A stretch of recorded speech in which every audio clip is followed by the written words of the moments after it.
تاریخ کی کتابوں میں لکھا گیا ہے کہ ایک شہر میں ایک فاحشہ عورت رہتی تھی.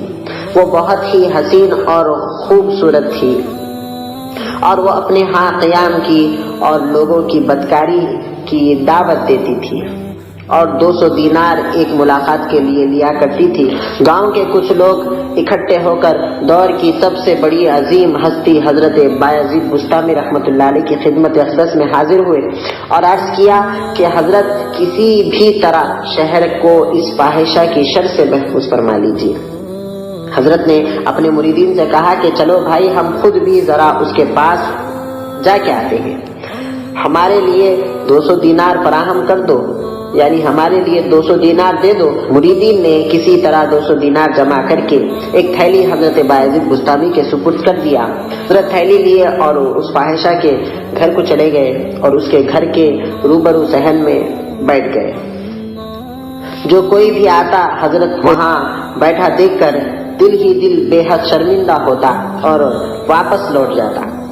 فاحشہ گھر میں بیٹھ کے کسٹمرز کا انتظار کر رہی تھی. بہت دیر کے ہو جانے کے باوجود بھی کوئی نہیں آیا تو فاحشہ نے اپنی لونڈی کو باہر کا جائزہ لینے کے لیے گھر سے باہر بھیجا.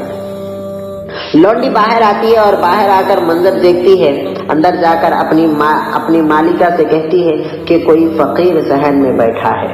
جو بھی آتا ہے فقیر کو بیٹھا دیکھتا ہے اور واپس لوٹ جاتا ہے. فاحشہ اپنی لونڈی سے کہتی ہے کہ اس فقیر سے کہو کہ یہاں ہر اس شخص کو داخلے کی اجازت ہے جو اپنے ساتھ 200 دینار لایا ہو. اگر نہ لایا ہو تو داخلے کی گنجائش نہیں ہے. اگر شرط منظور ہو تو اندر آ جائے ورنہ یہاں سے چلا جائے.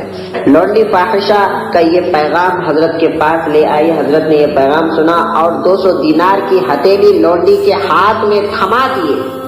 تب حضرت اندر آنے کی اجازت ملی.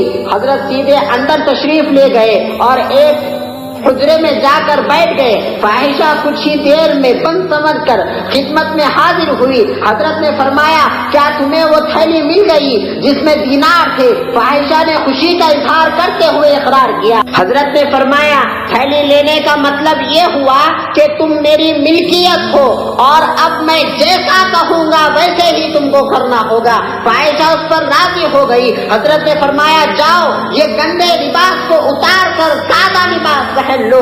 عورت سادہ لباس پہن کر آئی. حضرت نے ایک لوٹا پانی کا منگوایا, وضو کر کے بتلایا, عورت کو بھی وضو کروایا. وضو سے فارغ ہوتے ہی مصلی پر کھڑا کر دیا اور آپ مصروف دعا ہوئے. بارگاہ خداوندی میں عرض کیا اے باری تعالیٰ اس فاحشہ کو تیرے دربار میں کھڑا کیا ہوں, اب اس کے دل میں ایمان کی روشنی کو تو ہی پیدا کر دے.